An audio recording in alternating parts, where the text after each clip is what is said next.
Tech family, we found something special, very special. The HP Aero 13, a $600 laptop that doesn't suck. In fact, we think it's a killer buy for a lot of people. You see, at this price point, manufacturers, they normally cheap out on important areas that will make a difference to your overall enjoyment of using the laptop. They put in poor quality screens, they skimp out on things like memory by only giving you 8 gig, and these laptops as a whole, they just tend to feel cheap and flimsy. This is why we normally recommend shoppers at this price point don't buy a new current gen laptop, but instead buy one from a prior year on a discount or even a refurbished one. We list the ones to look out for on our website. However, in this case, HP has somehow managed to avoid these pitfalls with the Aero 13. It's super light with a decent keyboard and a bright screen, and it's got solid specs. So what's the catch? Well, not a lot given the amount you're paying for it. If we had to pick something, it's that it's not always available at this price. And there are a couple of areas where it does feel like a $600 laptop.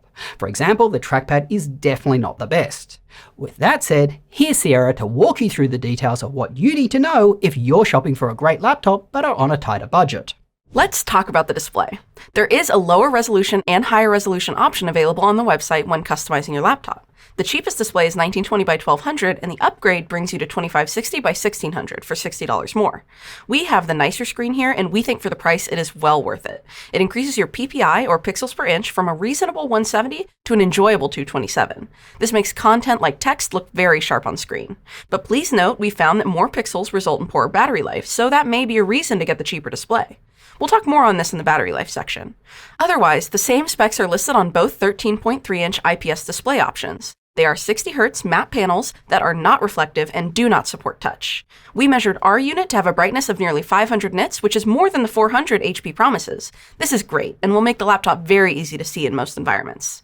As far as color gamut goes, it covers 99% of sRGB, which means most videos and content will look good. It covers only 78% of P3 and 76% of Adobe RGB though, which limits you regarding professional color work. Besides this one issue, we think it's a great screen for the price. Another thing I was surprised by at this price point is how small and light the laptop is. It weighs under 2.2 pounds, which makes this laptop super portable. I could fit it in my purse. It has a nice satin finish to it, and there are 2 color options, the silver that we have or their sky blue option for $30 extra. This all being said, the laptop does look bland and feel cheap with its plastic construction. This is noticeable in the screen's flex.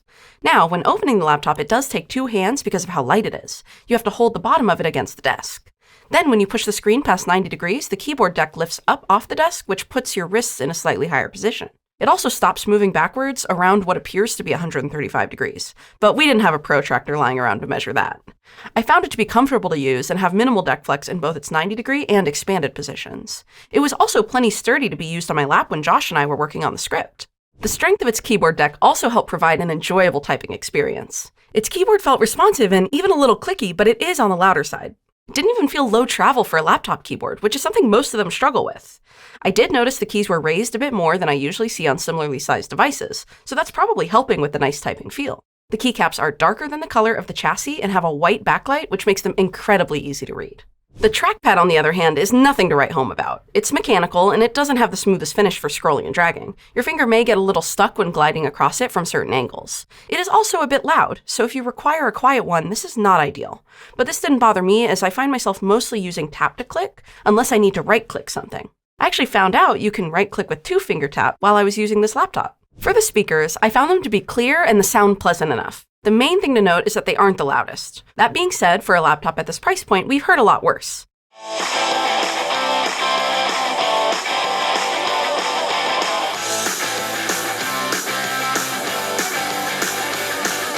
The 1440 webcam looks surprisingly decent as well. Here's how it looks and sounds in excellent lighting conditions. Certainly not going to win any Oscars for cinematography, but it's not bad.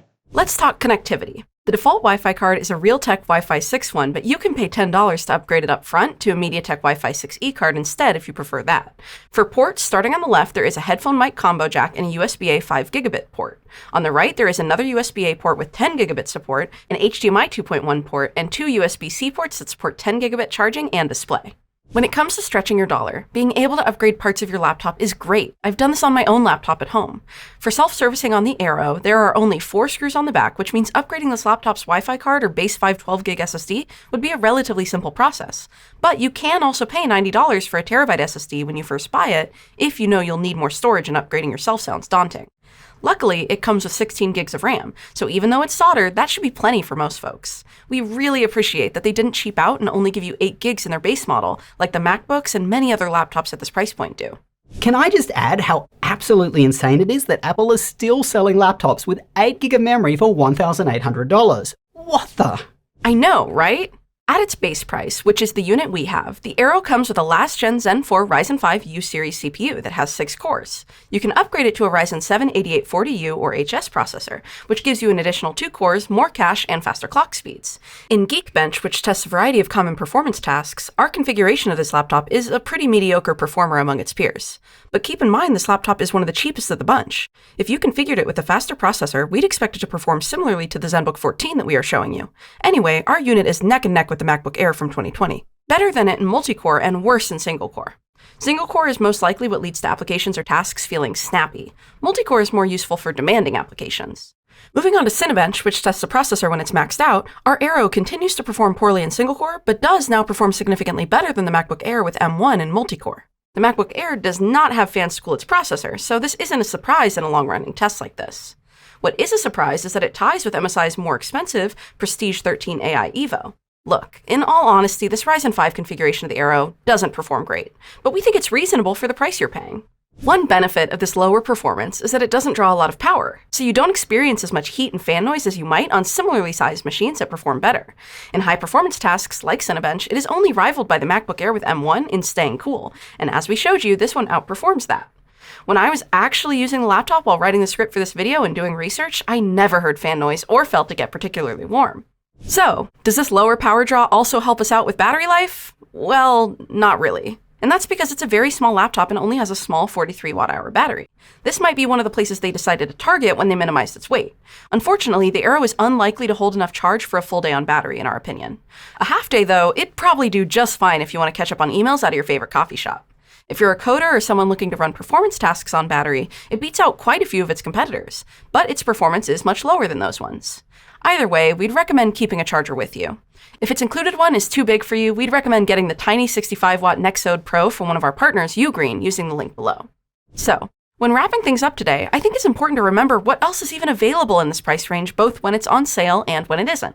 Let's start with when the Aero is on sale for $600. It's unrivaled in value as far as we're concerned. It's small and light enough to go in a purse or satchel, but it gives you as much performance as you need for light tasks. 16 gigs of RAM is rare at this price point, plus you get a bright screen and a nice keyboard to boot.